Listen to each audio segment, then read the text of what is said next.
this is how to share a NotebookLM quiz.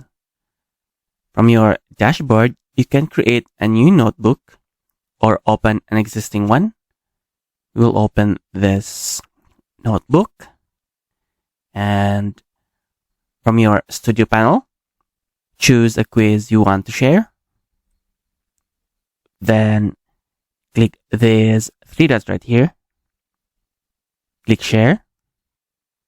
You can copy the link. This is the only link you have access to.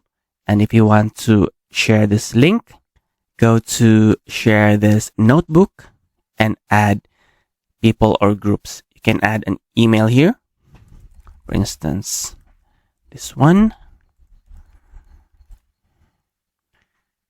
And also you can set an access. So this will be restricted by default, and you can open this drop down menu and you can choose either with anyone with the link or public.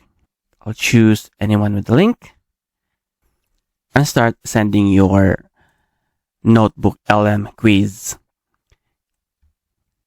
and close this one. So this is how to share a NotebookLM quiz.